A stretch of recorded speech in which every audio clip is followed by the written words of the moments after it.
Je sais, l'année scolaire vient à peine de se terminer que je vous partage déjà des conseils pour les études alors que j'aurais pu tout simplement faire un vlog rempli de paysages magnifiques pour vous donner envie de tout sauf de travailler. Mais la vie d'un entrepreneur ne laisse pas place aux vacances et chaque jour est une opportunité de créer, d'apprendre et de s'améliorer. C'est pour ça que j'ai envie de partager avec vous dans cette vidéo plusieurs méthodes et astuces pour rester productif dans ses études même lorsque l'on perd toute motivation.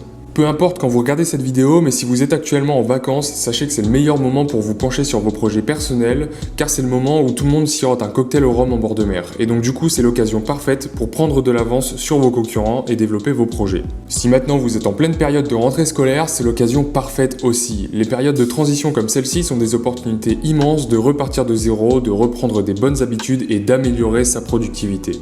Mark Twain a dit un jour que si la première chose que vous faites chaque matin c'est manger une grenouille vivante, vous pouvez passer le restant de la journée avec la satisfaction de savoir que c'est probablement la pire des choses qui vous arrivera durant ce jour-là. Cette métaphore signifie tout simplement qu'on doit réserver ses premières heures de la journée pour les tâches les plus difficiles. En effet, ce sont les heures qui suivent le réveil durant lesquelles nous sommes le plus productifs et le plus efficaces. Ce principe s'explique par le fait que nous avons une réserve de volonté limitée, c'est un peu comme une batterie de téléphone qu'on recharge chaque nuit avant d'aller dormir. La volonté c'est donc une ressource limitée et elle s'épuise plus ou moins quand on est forcé de faire des choses. Si par exemple vous avez un compte-rendu à rédiger pour demain, c'est une tâche qui vous demandera beaucoup plus de volonté que de regarder Netflix. Et pour être sûr de ne jamais être en manque de batterie, il est nécessaire de planifier les tâches les plus difficiles aussi tôt que possible dans la journée. Ce concept de manger la grenouille le matin avant de faire quoi que ce soit d'autre vient du livre Eat That Frog de Brian Tracy. C'est un bouquin qui partage 21 conseils pour stopper la procrastination, apprendre à prioriser ses tâches et planifier ses journées. Le lien de ce bouquin est dans la description et c'est vraiment un livre que je recommande à tous ceux qui ont tendance à procrastiner.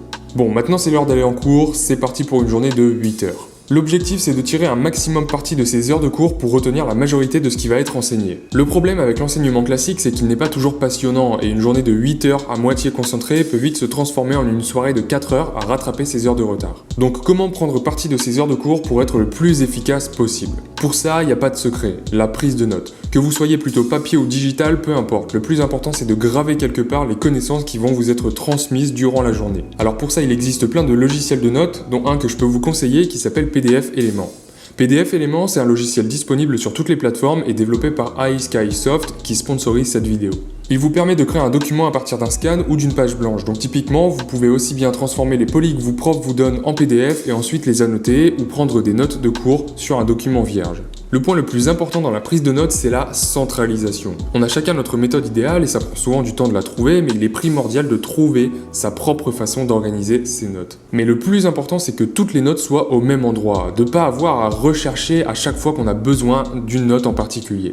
Et ce qui est bien avec PDF Element, c'est que ça vous permet de créer, d'annoter et même de modifier les PDF existants. Vous pouvez également utiliser la reconnaissance automatique de caractères qui convertit automatiquement le texte dans une image en texte modifiable. Maintenant, pour revenir à la gestion de sa jauge de volonté, qu'on soit clair, c'est pas une science exacte et par conséquent, c'est quelque chose qui est très compliqué à maîtriser.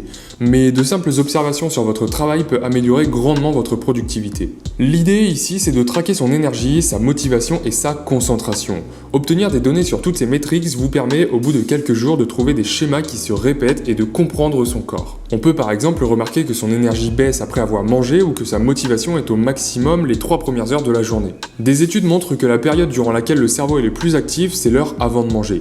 Mais évidemment, ça dépend fortement des individus et c'est pour ça que selon moi, il faut faire ses propres expériences pour trouver ces moments durant lesquels on est le plus productif. Pour ça, rien de bien méchant, prenez un tableur et donnez une note toutes les heures ou toutes les demi-heures à ces 3 mesures, la motivation, l'énergie et la concentration. Au fur et à mesure des jours, vous allez remarquer des schémas qui se répètent et ainsi repérer les heures de la journée durant lesquelles vous devenez des machines de guerre inarrêtables. Et également celles durant lesquelles c'est même pas la peine d'essayer de travailler. Tout ça, ça nous amène à la planification de notre journée. Et oui, désolé de vous l'apprendre, mais une vie sans aucune planification ne peut pas être une vie réussite. Pour être sûr d'être productif durant une journée de cours ou une période de révision par exemple, il est très important de faire un planning. Pourquoi? Tout simplement parce que d'après la loi de Parkinson, une tâche s'étend pour prendre le temps qui lui est alloué. C'est-à-dire par exemple que si je dois faire X en 2 heures, je vais prendre 2 heures pour le faire. Si maintenant je dois absolument faire cette même tâche en une demi-heure, eh bien dans 30 minutes ce sera bouclé. C'est purement psychologique et du coup créer un planning avec des plages horaires bien définies, ça vous obligera à vous concentrer assez pour ne pas déborder sur la prochaine tâche. Pour ça, encore une fois, rien de bien compliqué, une application calendrier ou un carnet de notes suffit, pas forcément besoin d'établir tout un système de couleurs ou de mots-clés pour créer un planning efficace. Mais la planification devient encore plus efficace lorsqu'elle est mêlée à la recherche d'un temps fort. Vous vous rappelez du conseil précédent, traquer les pics de productivité ? Eh bien, lorsque vous planifiez votre journée, arrangez-vous pour faire correspondre les temps forts de votre motivation avec les tâches les plus difficiles à faire. Et oui, les grenouilles. Eat that frog. Mais bon, c'est bien beau tout ça, mais honnêtement, qui a déjà réussi à tenir un planning d'une journée sans déborder et sans décaler une tâche au lendemain ? En tout cas, moi, jamais. Ça serait bien trop facile de terminer cette vidéo simplement par un « il faut faire un planning et s'y tenir ». Alors comment faire face aux imprévus, mais surtout comment tirer parti du fait que l'on n'est pas des robots et qu'on a tous des faiblesses ? Le problème, c'est que quand on a des imprévus comme un retard de train ou un cours décalé, on se plaint et on essaye de résoudre le problème alors qu'on sait pertinemment qu'il n'y a aucune solution.